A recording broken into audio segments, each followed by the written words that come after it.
23rd of November, 1942, 03 hours, 40 minutes, 18,000 meters above the frozen wasteland of Stalingrad. The temperature outside, minus 43 degrees Celsius.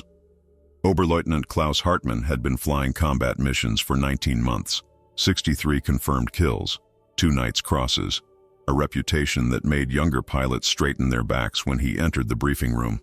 But none of that mattered now, because in the span of 3 seconds, Diaz, his wingman, Lieutenant Peter Adler, 22 years old, engaged to be married in spring, simply ceased to exist. No tracer rounds cutting through the darkness, no engine roar warning of enemy approach, no frantic radio call, just Adler's Messerschmitt Bf 109, flying in perfect formation one moment, then transformed into a fireball the next. Orange flames mushrooming against black sky, spinning downward like a burning star, leaving a spiral of smoke that glowed red in the moonlight. Hartmann's throat constricted. His gloved hands tightened on the control stick until leather creaked.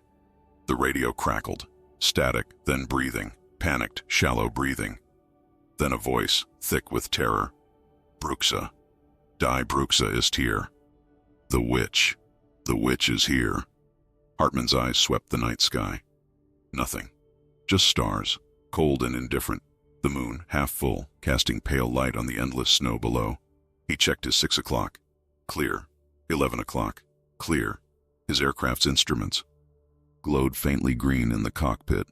Altimeter, airspeed indicator, fuel gauge, all normal. Everything normal. Except his wingman was dead, and somewhere in this frozen darkness, something was hunting him. He felt it then, that primal instinct that separates pilots who survive from pilots who become statistics. The sensation of being watched, of crosshairs settling on the back of his neck, of death positioning itself with patient, calculated precision. What Oberleutnant Klaus Hartmann did not key, now could not know, as he rolled his aircraft into a defensive spiral and dove toward the illusory safety of lower altitude. He had just become the 38th target of a 22-year-old woman who would transform his fear into a contagion that would spread through the entire Luftwaffe presence in the eastern sector. A woman whose name he would not learn for 47 years.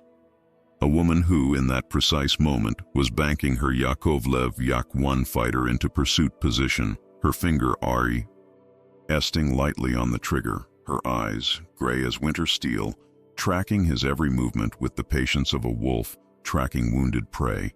She had been waiting for him, and now the hunt had truly begun. 6 months earlier, June of 1942, the Luftwaffe's Strategic Command in Rostov was reviewing preliminary reports from the push toward Stalingrad.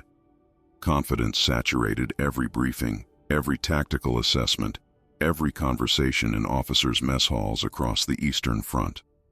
Germany's air superiority was not merely assumed, it was mathematical fact. General Major Wilhelm Krause, commander of Luftwaffe 4's fighter operations, stood before a map dotted with red markers representing Luftwaffe bases, blue markers for Soviet positions. The ratio told its own story. "Gentlemen," he announced to assembled staff officers, "our intelligence confirms the Soviets have lost approximately 63% of their pre-war fighter strength. Their pilot training programs are in collapse. The average Soviet pilot now enters combat with fewer than 20 hours of flight time. Our pilots average 240 hours before first deployment. This is not a war. This is a mathematical inevitability." The numbers supported his confidence. German aircraft production: 1,872 fighters manufactured in the second quarter of 1942. Soviet production, according to captured documents, 931. Less than Alf. German pilot kill ratios in the East averaged 7-1, 7 Soviet aircraft destroyed for every Luftwaffe loss. Some elite pilots, like Hartmann, achieved ratios exceeding 15-1. Oberst Friedrich Zimmermann, chief of tactical intelligence, added his own assessment. The Soviet Air Force is flying obsolete aircraft, utilizing obsolete tactics, commanded by officers purged or executed during Stalin's paranoia. They are brave, certainly, occasionally fanatical, but bravery with O. Ute skill, without equipment, without coordination, is merely wasted sacrifice. The eastern skies belong to the Reich. Even Soviet defectors confirmed the narrative. Lieutenant Anatoly Fedorov, a bomber pilot who surrendered near Kursk, told his interrogators, "We are sent to die. Our commanders know it. We know it. The Luftwaffe hunts us like farmers slaughtering chickens. We have no chance. None." But something was changing. Something small. Something that would grow from whisper to rumor to legend to nightmare. It began with absences. Routine patrol flights that did not return. Experienced pilots who simply vanished from formation without explanation. Initial reports blamed mechanical failure, weather, navigation errors. Standard operational losses. Acceptable attrition. Nothing alarming. Until the pattern emerged. Flight officer Carl Becker was the first to notice, though he did not realize the significance until much later. His logbook entry from July 8, 1940 Wo, Night Patrol, Sector 7B. Lost radio contact with Unteroffizier Weiss at 02:15 hours. No distress call. No visual confirmation of combat. Weather clear. Moon 3/4 full. Weiss had 209 flight hours. Not the type to get disoriented. 3 days later, a similar entry. Then another. Then another.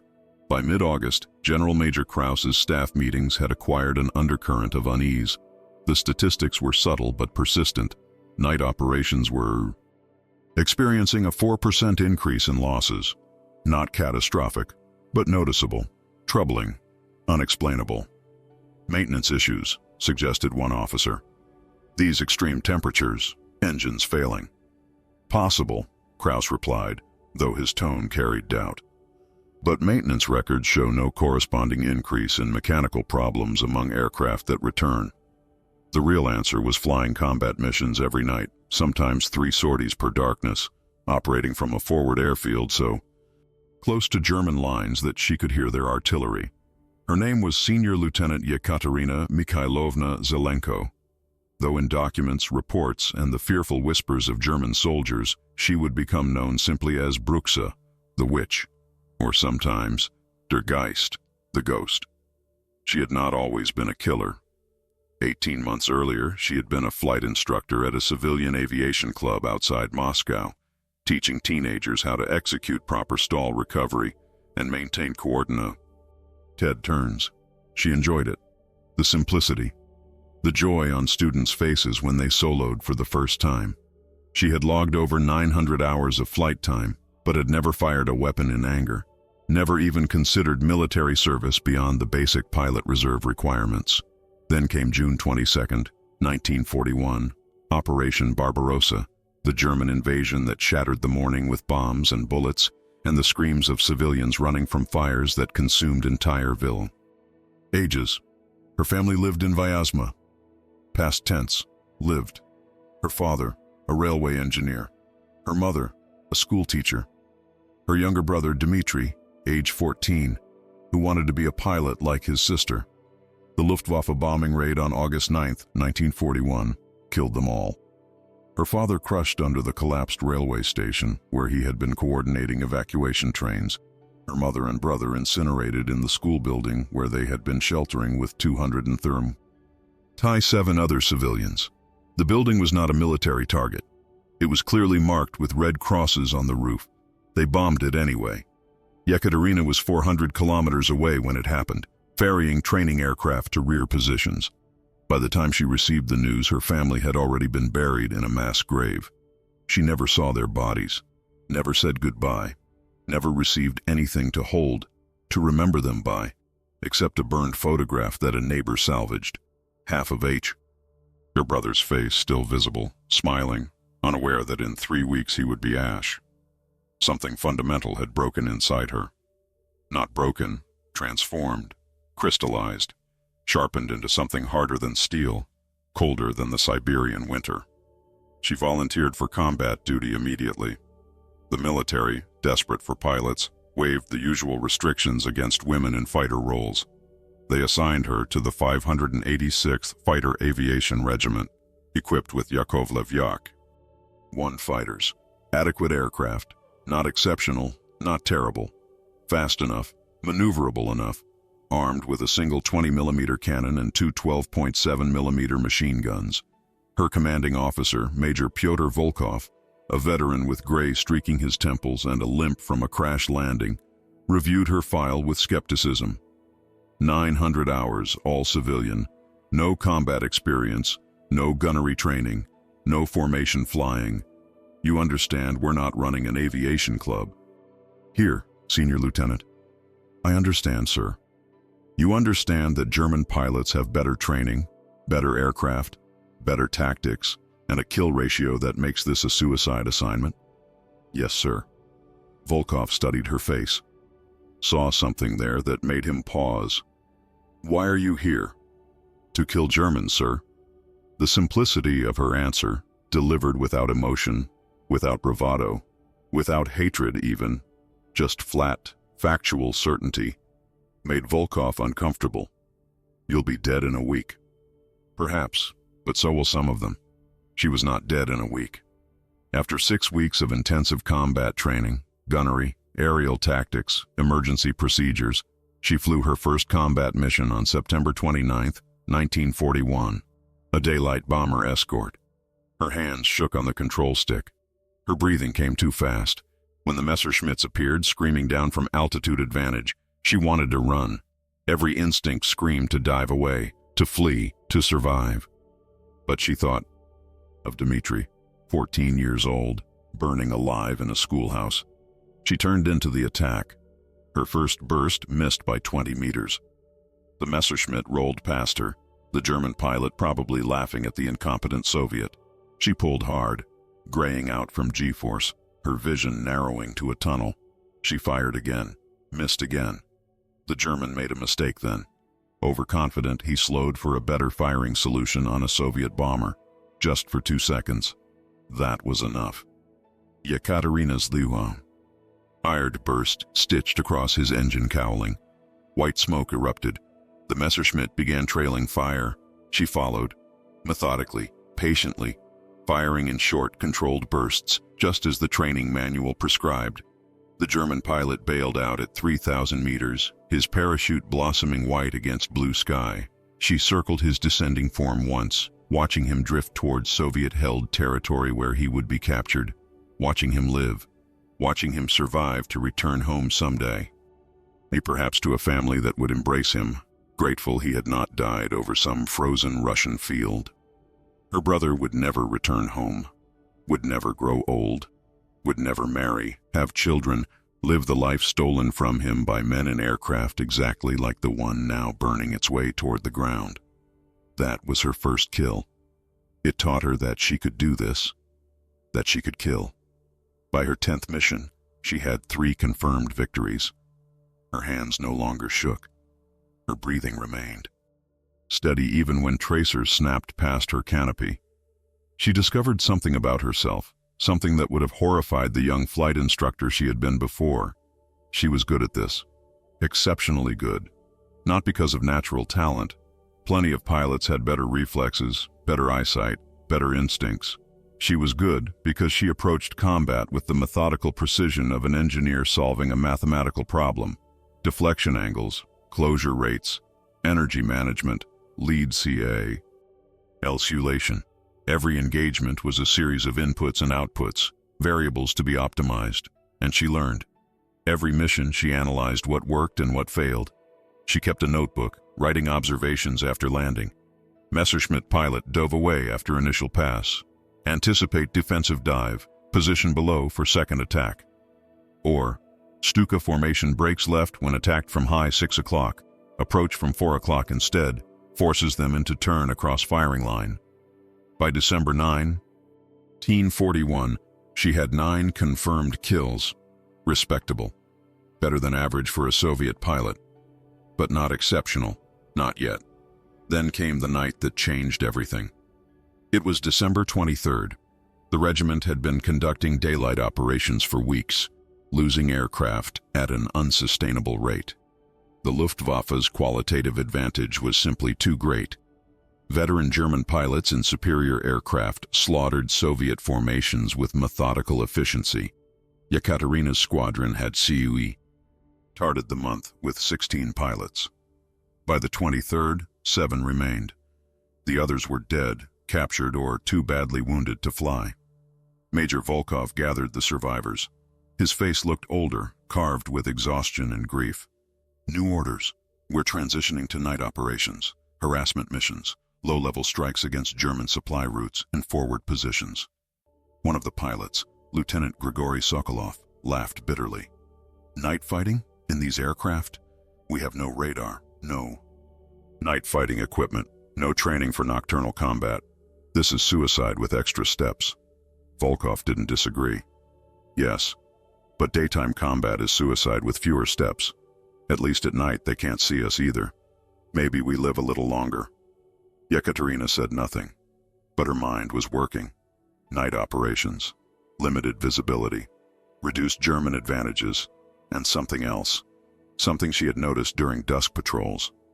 German pilots, accustomed to visual dominance, became cautious. Invisibility decreased. They flew more predictably. They bunched into tighter formations. They relied on radio communication more heavily. They became vulnerable. Her first night mission was a disaster. She got lost, nearly collided with another Soviet aircraft, dropped her bombs 15 kilometers from the intended target. She returned to base embarrassed, furious with herself. Her second night mission was better. She found the target, a German supply convoy, and destroyed 2 trucks with a CII combination of bombs and cannon fire. But German anti-aircraft fire was intense. Her aircraft sustained damage. She barely made it back, landing with hydraulics failing and fuel tanks nearly empty. Her third night mission was a revelation. She was assigned to harass German positions near a village whose name she never learned. She approached at low altitude, engine throttled back to reduce noise. Below, she saw fires burning, German encampments, vehicles, movement. She was lining up her attack. Run when she saw something. A German Messerschmitt, flying a patrol pattern above the encampment. Higher altitude, probably protecting the convoy from Soviet bombers. She could have ignored it, completed her ground attack mission. No one would have blamed her. But she watched the Messerschmitt make its turn. Predictable pattern, repeating every 4 minutes. And she thought, I can kill that pilot. She climbed, patient, slow, positioning herself in the darkness above and behind the German aircraft. After, she cut her throttle to idle. Silent approach. The Messerschmitt made its turn, completely unaware. She dove, silent, fast. Her cannon opened fire from 200 meters. The Messerschmitt exploded before the pilot even knew he was under attack. Yekaterina felt something then. Not joy, not satisfaction. Something darker, more primal. The pure, cold pleasure of perfect execution, of dominating an enemy completely, of transforming from hunted to hunter. That was when she understood. Daily. 8 combat was about reaction, about split-second decisions in swirling chaos. But night combat was about patience, about stalking, about becoming invisible death that struck without warning. She began to specialize. She stopped flying ground attack missions entirely. Instead, she hunted. Every night she took off alone, refusing wingmen who might compromise her stealth. She flew to areas where German aircraft operated, supply routes, patrol sectors, approach paths to forward air bases. And she waited, invisible in the darkness, patient as stone. When German aircraft appeared, she studied them, watched their patterns, identified the moment of maximum vulnerability. Then she struck. One pass, kill or escape. Never press an attack.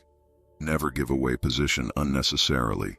Silent, efficient, gone before the enemy even understood what happened.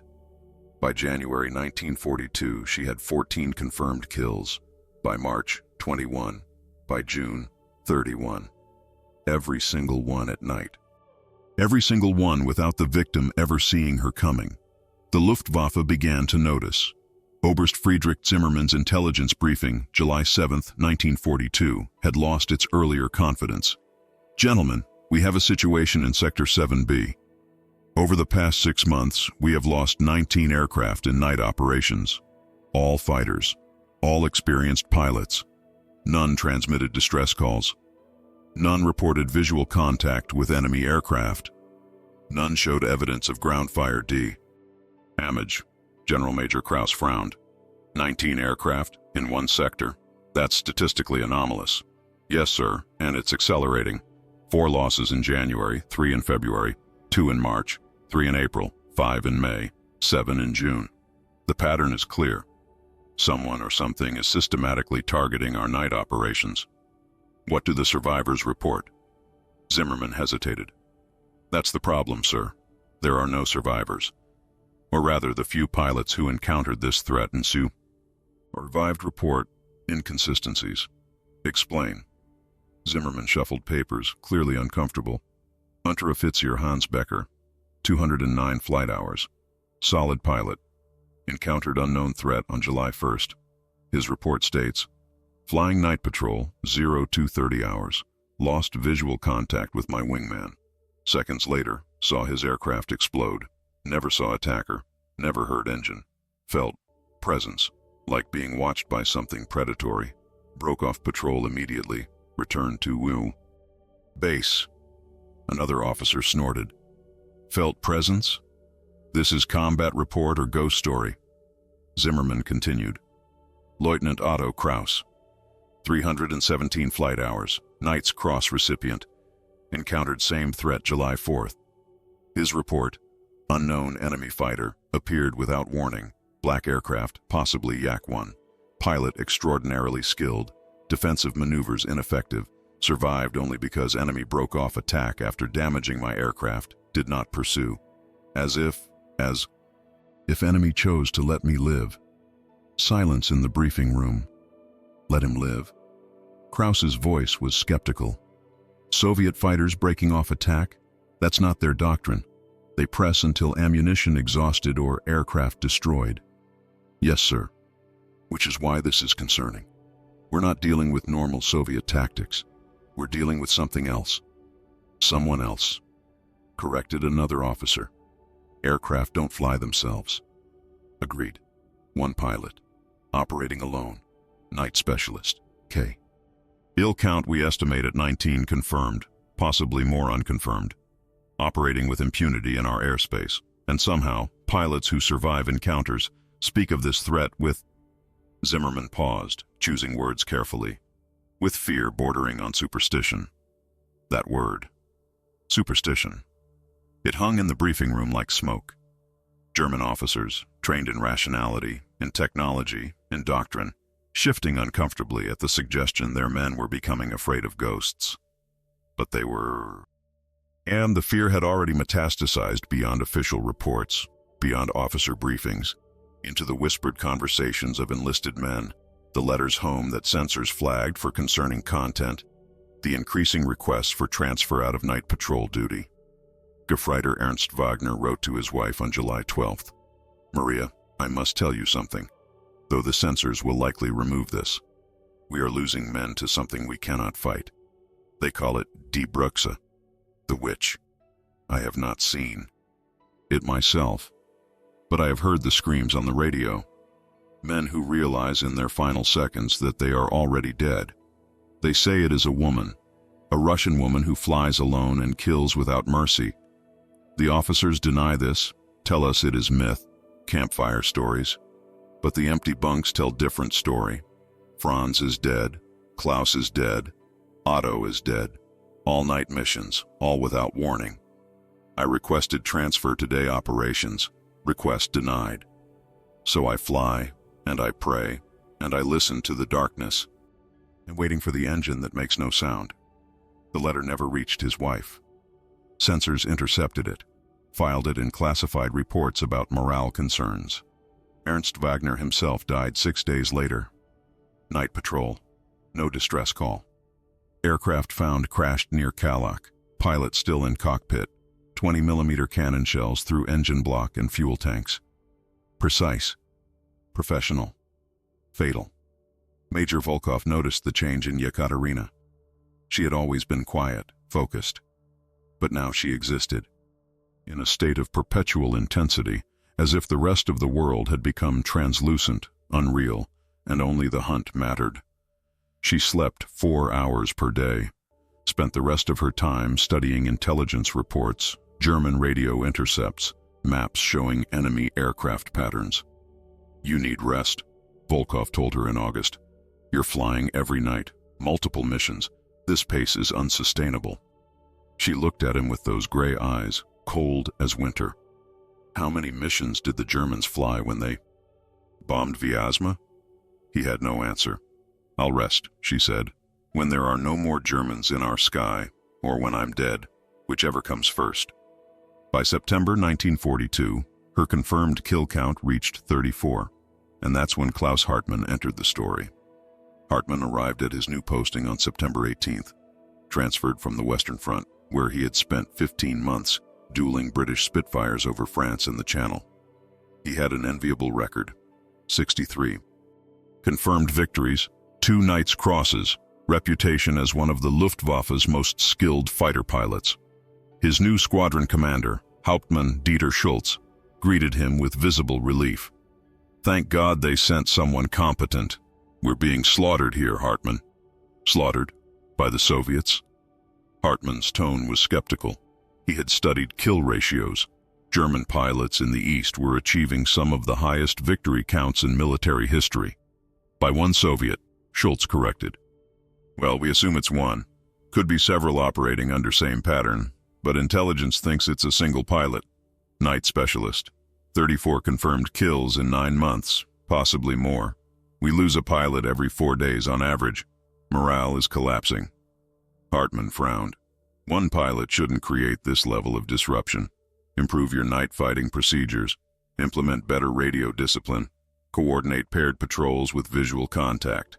Schultz laughed, but it was bitter, humo, or less. "You think we haven't tried? This pilot, this thing, doesn't fight like Soviets, doesn't fight like anything we've trained for. Appears without warning, kills in single pass, disappears before we can react. Our pilots call it die Bruxa. You know what that means? The witch." "Yes. And before you dismiss that as superstitious nonsense, remember that 19-year-old boys flying through frozen darkness, watching their friends die without explanation, will believe in witches if it gives them framework to understand their fear." Hartmann was unconvinced. 19 years in the East, and the Soviets were breeding legends. It sounded like excuse-making, like officers covering for inadequate training or poor tactical decisions. He would understand soon enough. He would understand in the most direct, most visceral way possible. His first night patrol was unremarkable. Standard pattern. 4 aircraft flight, visual contact maintained, radio discipline good. They saw nothing. Engage. D nothing. Return to base safely. His second night patrol, November 21st, was different. His flight encountered a small Soviet bomber formation attempting to hit German supply lines. The combat was brief, almost perfunctory. Hartmann destroyed 2 Ilyushin Il-2 ground attack aircraft. Standard engagement. The Soviets fled. His flight returned home. Victory number 64 and 65 for Hartmann. But that night, in officers' quarters, he noticed something. The younger pilots watched him with an expression he couldn't quite identify. Not admiration, not jealousy. Something else. Almost pity. Lieutenant Peter Adler, 22 years old, fresh-faced despite 4 months of combat, approached him hesitantly. "Herr Oberleutnant, may I speak candidly?" "Of course. You are flying night patrols in Sector 7B, is that correct?" "Yes. Standard rotation." Adler nodded slowly. His hands, Hartmann noticed, were shaking slightly. "You should know, sir. That sector is we. Die Bruxa operates. 14 of our pilots have died there. I requested transfer. Request denied. So I fly. But I wanted you to know. Your wingman tomorrow night. That's me. And I'm terrified." Hartmann almost laughed. Almost. But he saw genuine fear in this young man's eyes. The kind of fear that experienced combat pilots rarely show. Adler had survived 4 months against the Soviets, had 5 confirmed kills, had proven himself under fire. This wasn't cowardice. This was something else. See, listen to me, Adler. There is no witch. There is a skilled Soviet pilot, certainly, perhaps very skilled, but just a pilot, human, fallible, operating aircraft with limitations. We are flying superior equipment, we have superior training, and we will operate as professionals. Understood? Yes, sir. But his hands still shook. The next night, November 23, 1942, Hartmann and Adler took off for night patrol. 0200 hours. Clear skies. Temperature -4. Tie 3 degrees Celsius. Visibility good. Moon half full. Routine patrol. Standard procedure. At 03 hours, 40 minutes, Peter Adler ceased to exist. Hartmann's defensive spiral lasted 18 seconds. He dove from 18,000 meters to 12,000, pulling hard enough that his vision grayed, his G-suit inflating painfully around his legs and abdomen. He leveled out, breathing hard, sweat cold inside his flight suit despite the freezing temperature. His radio crackled again. Multiple voices now. Other aircraft in the sector, everyone suddenly aware that Die Bruxa was hunting.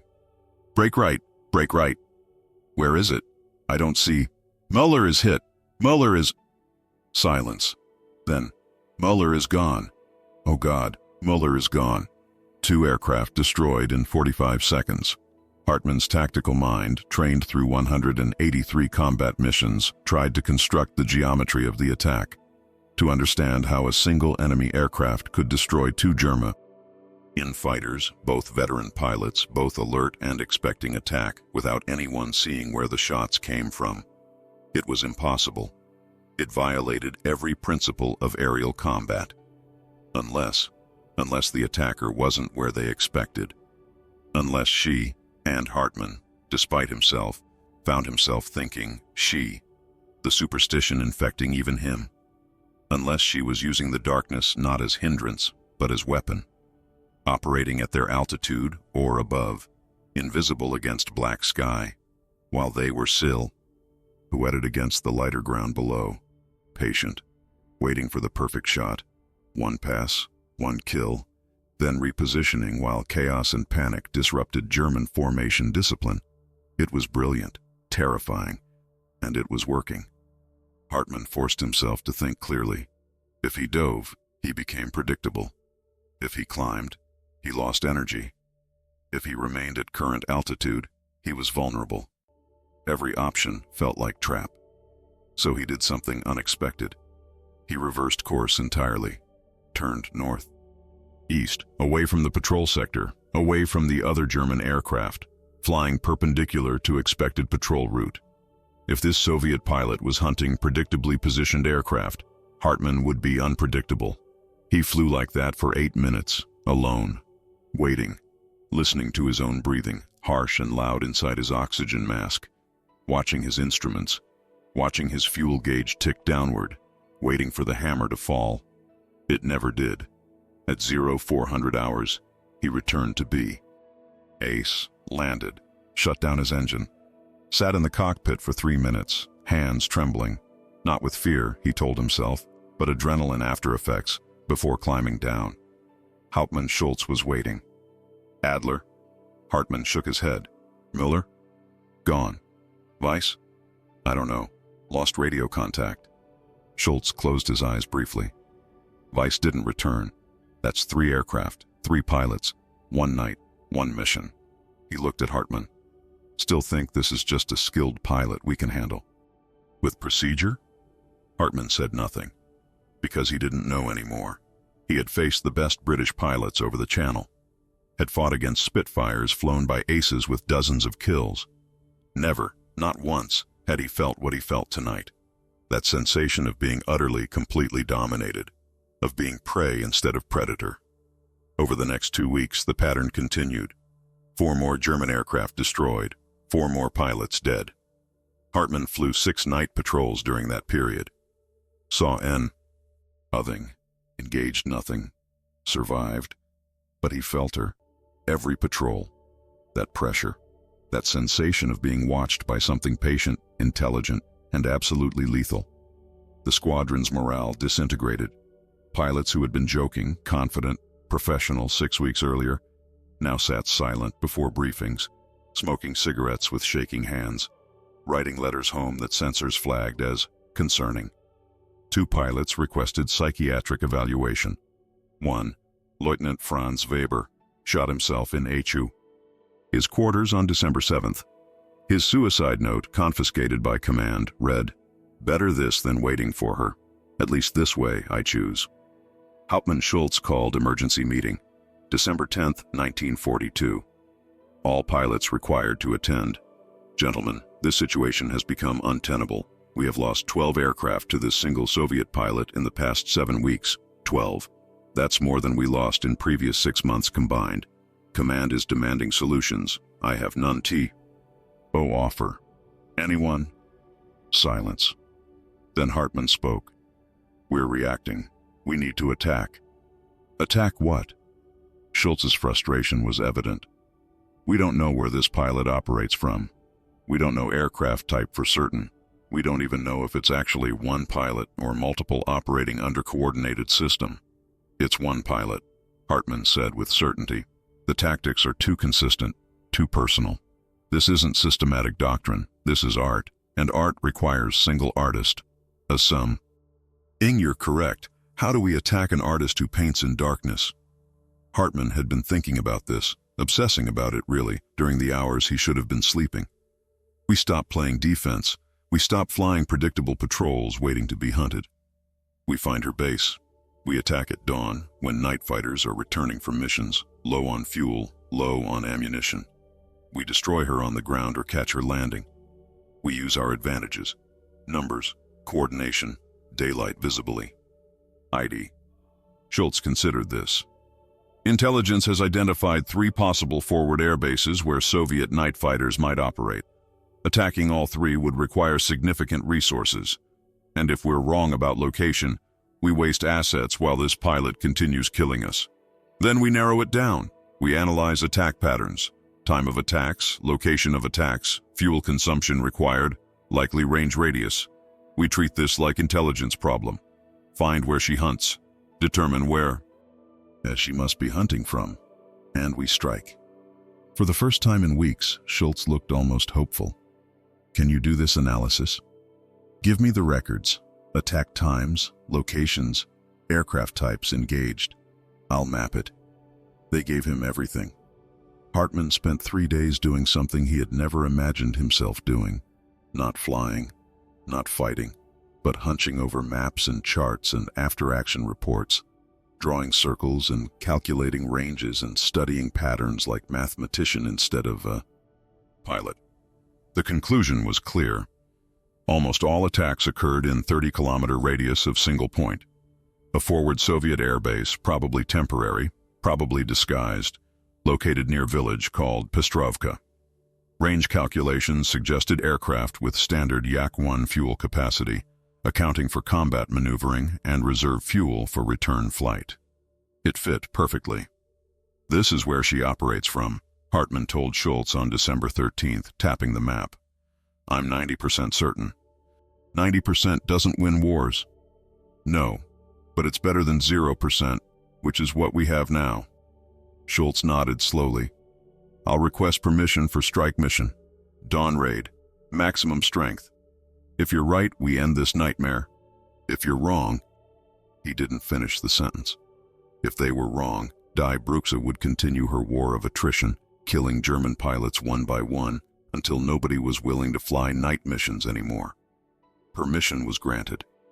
Strike mission, authorize. D for December 17th. Weather permitting. 16 aircraft, Messerschmitt 109 fighters, and Junkers 87 dive bombers. Target: suspected Soviet airbase near Pestrovka. Mission: destroy enemy aircraft on ground, crater runway, eliminate Soviet night fighting capability in sector. Hartmann was assigned flight lead. His hands did not shake when they told him. He felt something else. Not confidence exactly, more like grim determination. For 2 weeks, he had been prey. Now he would be predator again. Now he would remind this Soviet pilot, this witch, this ghost, this legend, that Luftwaffe did not submit to fear. That Germany's finest could hunt as effectively as they were hunted. He almost believed it. But on December 16th, the night before the planned strike, Hartmann flew one more patrol, one final night mission. Later, he would wonder if this had been necessity or fate or simple bad luck.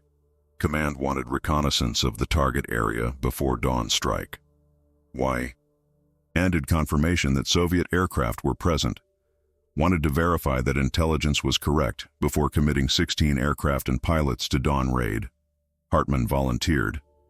Because part of him, the part that had been humiliated by feeling like prey, needed to face this terror one more time, needed to prove to himself he could operate in her territory without collapsing into Franz Weber's paralyzing fear. He took off alone. 0200 hours. December 16th. Clear sky. Moon 3. E-quarters full. Temperature minus 38 degrees. He flew at maximum altitude, 20,000 meters, staying above where night fighter typically operated. Passive reconnaissance. Observe only. Do not engage. He reached Pestrovka area at 0300 hours. Circled wide, using moonlight to scan ground below. And there, exactly where his calculations predicted. Airfield. Small, barely visible even in moonlight, but unmistakable. 3, perhaps 4 aircraft parked near what looked key camouflaged hangars, vehicle tracks in snow, fuel storage, all the signs of active forward base. He was right. Tomorrow's strike would be devastating. They would catch Soviet aircraft on ground, destroy them before pilots even reached their cockpits. The nightmare would end. He was turning for home, mission accomplished, when his aircraft shuddered. Not violently, just slightly, like car driving over small pothole. He glanced at instruments. Everything normal. Oil pressure good. Engine temp. Aperture nominal. Fuel sufficient. But something felt wrong. He looked out his canopy, and his blood turned to ice. There, perhaps 50 meters away, flying in perfect formation with him, was another aircraft. Yakovlev Yak-1, painted dark blue, almost invisible against night sky.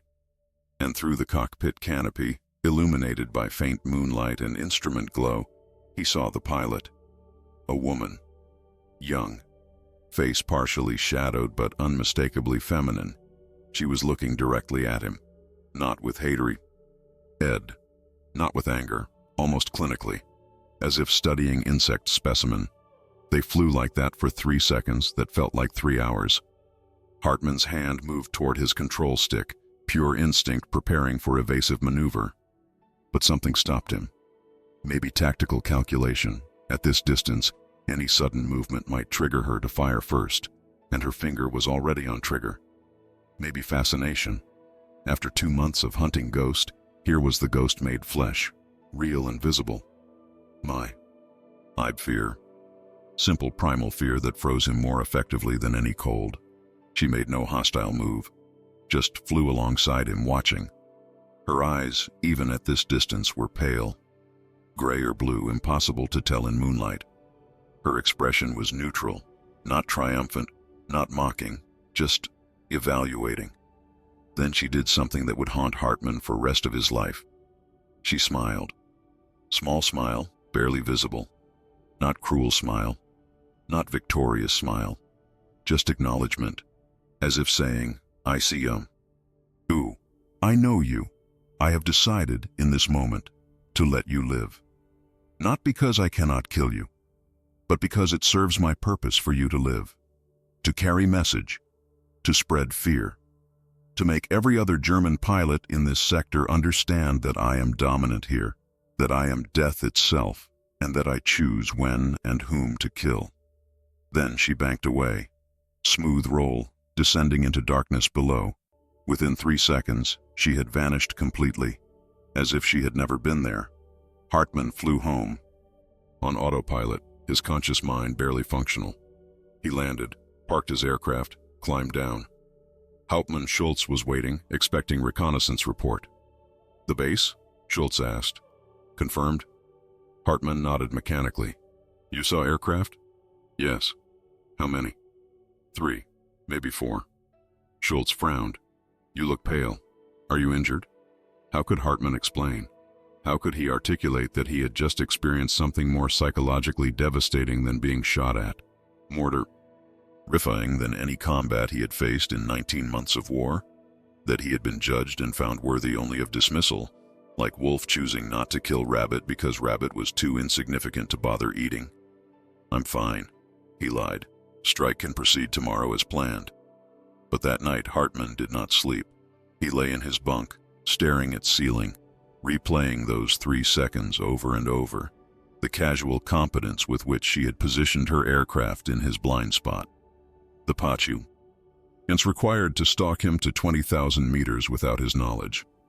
The tactical mastery of approaching from angle where his aircraft's blind spots and engine noise and moonlight position all combined to render her invisible until she chose to reveal herself. And that smile. That terrible knowing smile. She had been toying with him. The realization was devastating. All his experience, all his training, all his victories, meaningless. He was child playing at war, and she was professional, who had decided, magnanimously, to let him continue playing. At 0500 hours, December 17th, 16 German aircraft took off for strike mission against Pestrovka Air Base. Hartmann led the formation. Dawn was just breaking, sky transitioning from black to deep blue to pale orange at horizon. Perfect conditions, visibility excellent, element of surprise maintained. They reached target at 0545. Hartmann signaled attack. Dive bombers screamed down, releasing Ord. Nance. Fighters followed, strafing anything that moved. Explosions bloomed orange and yellow. Fuel storage detonated, massive fireball climbing into dawn sky. Buildings collapsed. The airfield became inferno. It was textbook raid. Perfect execution. No resistance, no anti-aircraft fire. No enemy fighters scrambling to intercept. Total devastation. They circled once, assessing damage. The airbase was destroyed. Completely. Runway cratered. Hangars collapsed. 3 aircraft burning on ground. ME. Sion accomplished. They returned to base, landing at 0630. Command was ecstatic. Reports were filed. Cigars were distributed. Hauptmann Schultz clapped Hartmann on shoulder. "You did it. You found her. You killed her. The nightmare is over." Hartmann wanted to believe. He truly did. That night, December 17th, 03 hours, 2 German aircraft were destroyed during night patrol. Both pilots killed. Same sector, same pattern, same tactics. She had not been there. The base they destroyed was decoy or secondary position or simply wrong target. She had anticipated the strike, repositioned, and now she was sending message. "You cannot kill me. You cannot even find me. I am inevitable." The psychological impact was more devastating than any previous attack. Pilots who had allowed themselves hope now plunged into despair. If their best intelligence, their best planning, their best execution still resulted in failure, what chance did they have?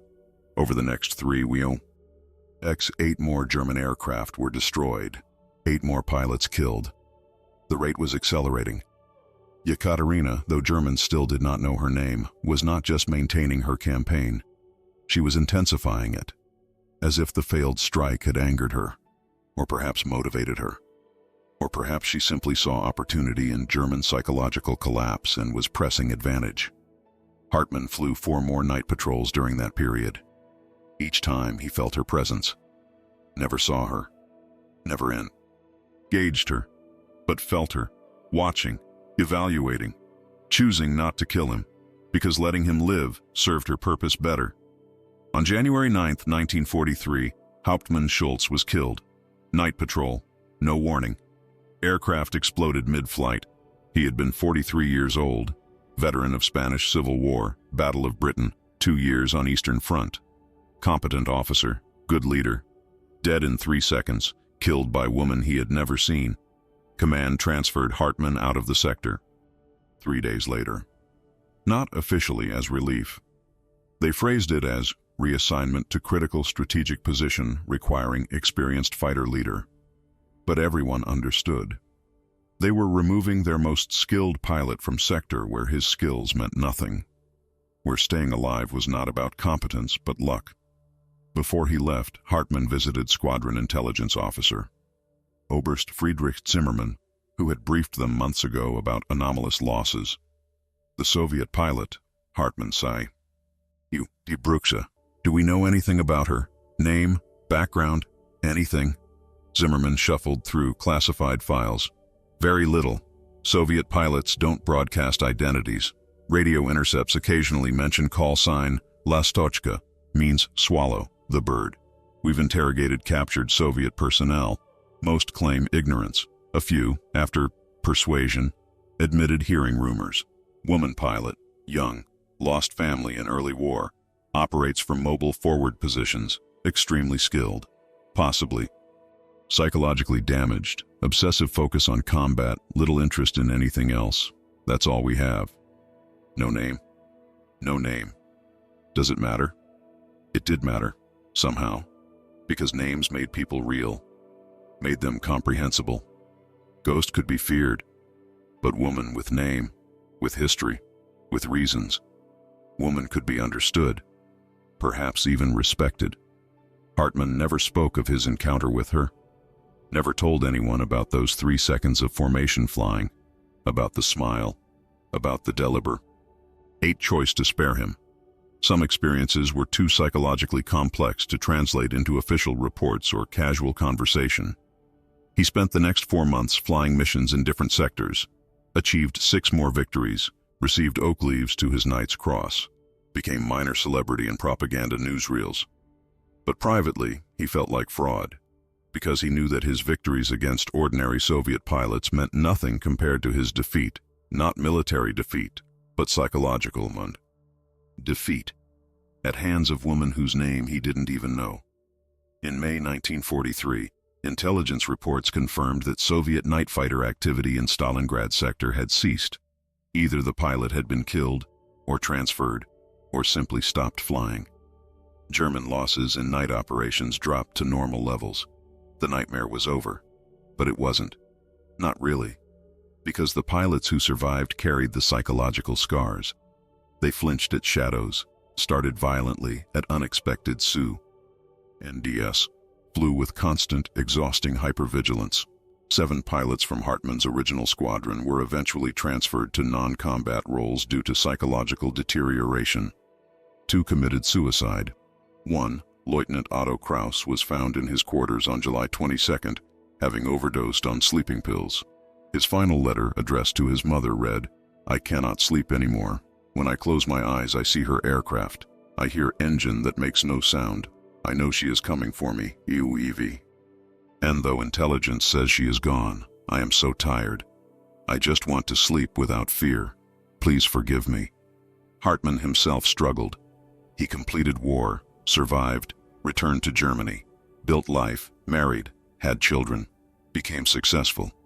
But certain nights, when wind was right, when darkness was complete, he would wake suddenly, heart pounding, certain he heard that distinctive engine sound of Yakovlev Yak-1 fighter. It took Soviet Union 4 decades to declassify records. In 1989, after Cold War thaw, Russian military historians began publishing previously forbidden accounts. That's when Hartmann, now 71 years old, finally learned her name. Senior Lieutenant Yekaterina Mikhailovna Zelenko, born 1920, killed in action.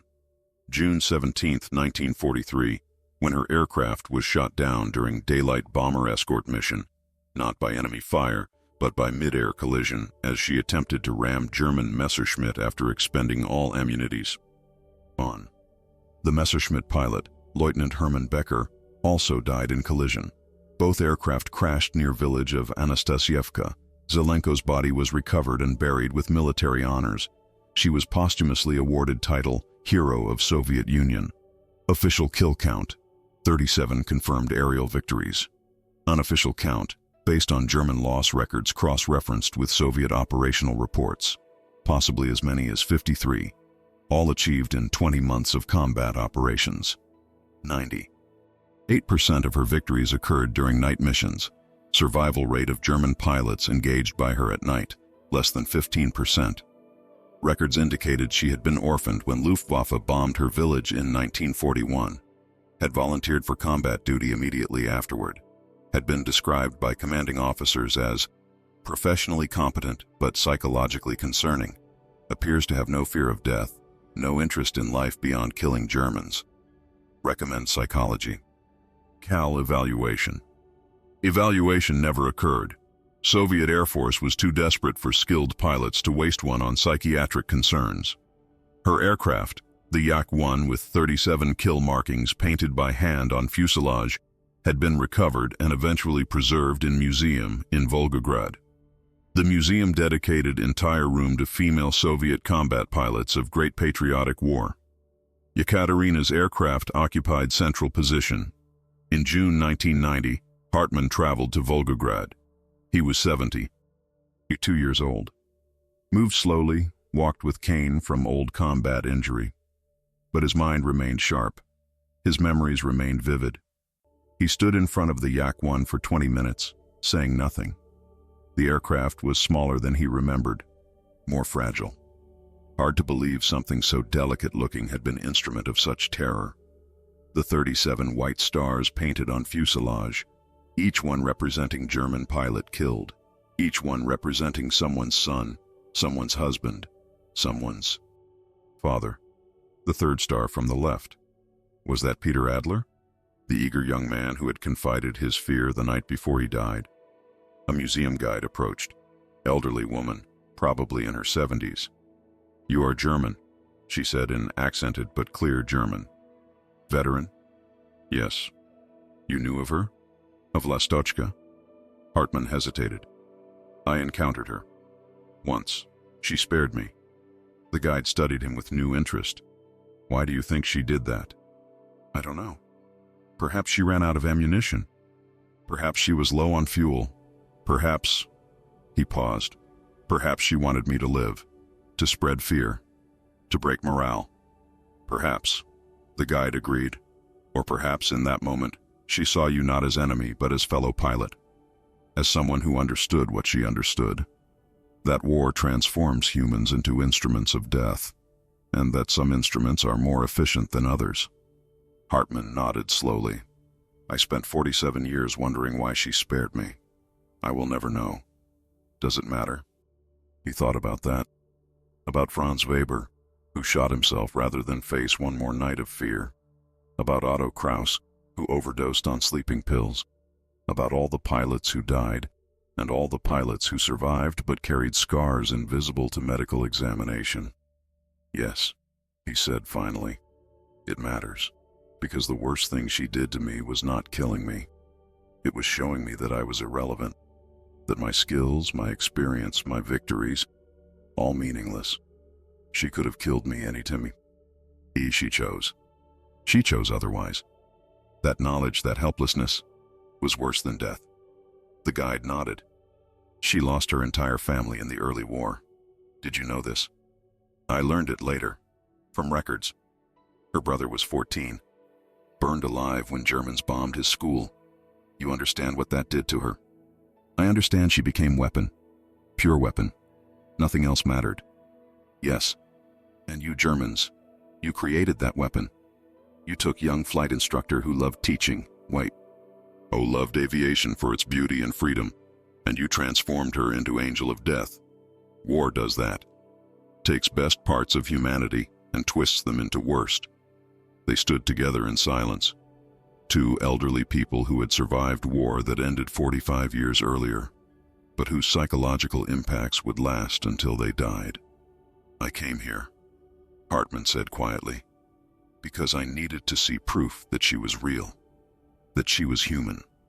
For 47 years, she has existed in my mind as ghost, as myth, as personification of fear itself.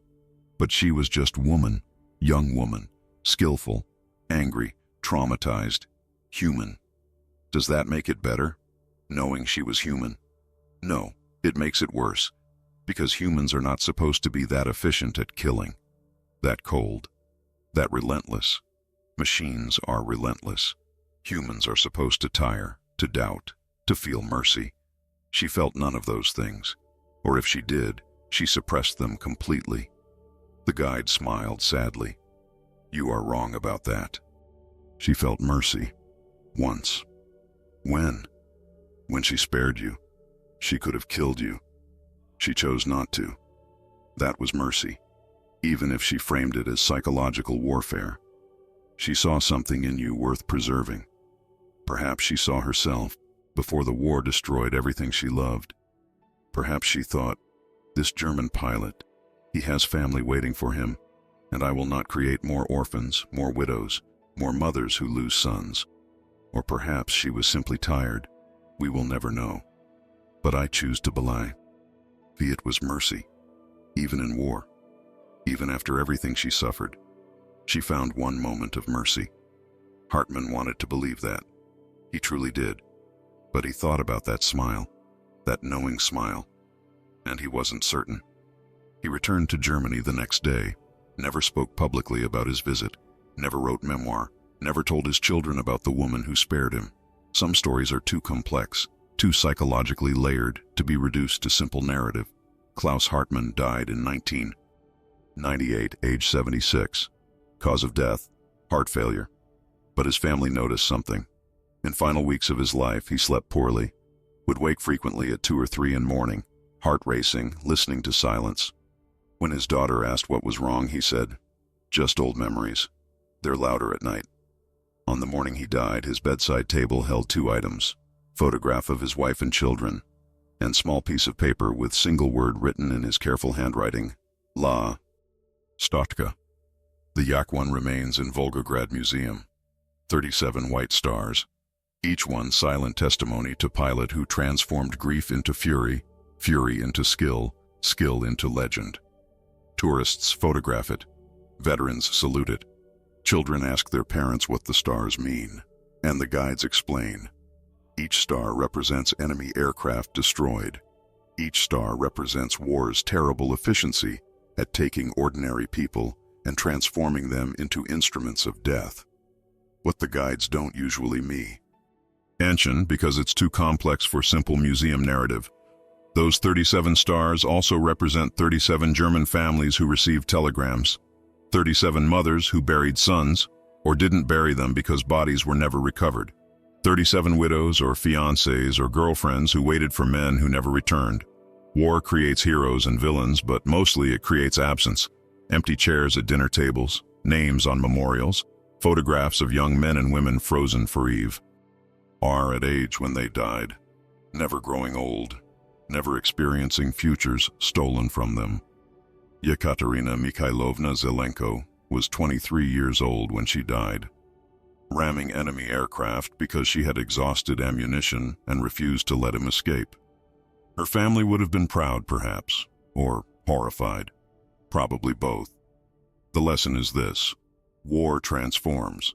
It takes flight instructors and makes them killers, takes confident pilots and makes them terrified, takes humanity and processes it through a machinery of violence until only wreckage remains.